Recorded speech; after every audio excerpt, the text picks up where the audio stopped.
Alright, ladies and gentlemen, boys and girls, your boy Obi-Wan Joby, aka Critter Breeds, and it is story time. So, when I was a little kid, it was storming real bad, and our phone lines had been knocked out, and all of a sudden, like, there's a knock at the door, and there's a state trooper standing there telling us that my grandmother is very sick, very bad off, she's gonna die soon, and that we need to get to Kentucky as soon as possible. So we rush pack, jump in the car, and drive 9 hours to Kentucky. And we get there, and I walk in, and my grandmother is connected to all kinds of wires and tubes. And, I mean, the machines are like keeping her alive. And so we say our goodbyes, we do the funeral and all that stuff, and then we go back to South Carolina. And about second grade, I had to start walking about 3/4 of a mile, maybe half a mile, to the bus stop and back every day by myself. And it was scary, so I remember shortly after school started, I walked out of my back door, and on the porch was sitting my grandmother, who had died. And so she walked with me to the bus stop, and we talked the whole way, and every day she was there to walk me to the bus stop and to walk me home.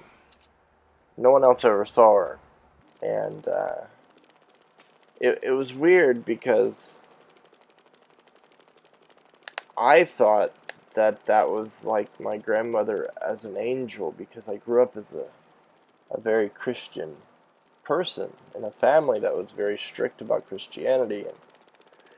And now I look back at it and I say, oh, yeah, that's where the schizophrenia started.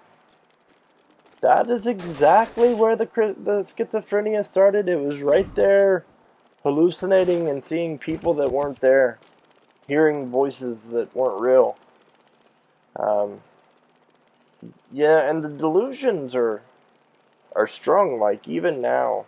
So that's where my schizophrenia started, but here it is now, and I'm still experiencing, like, massive delusions, like, in dream form. And maybe dreams are just weird, but I dreamed that I rolled over a hill in a car and died, and then a few days later I dreamed that some unidentifiable woman injected my body with my spinal cord with nanobots to correct the nerve damage in my back so that I wouldn't hurt anymore. And the weird thing is, since that dream, I have had no back problems. I don't know if it's power of mind over body, or if I'm in a simulation, or if I'm being abducted by aliens and experimented on, or I don't know. It's getting very weird, and like I said before in videos and posts and stuff, you know, like, I'm having time skips and things aren't matching up. Like, what I'm seeing or experiencing isn't matching up with what's really happening. And so yeah, the delusions are real.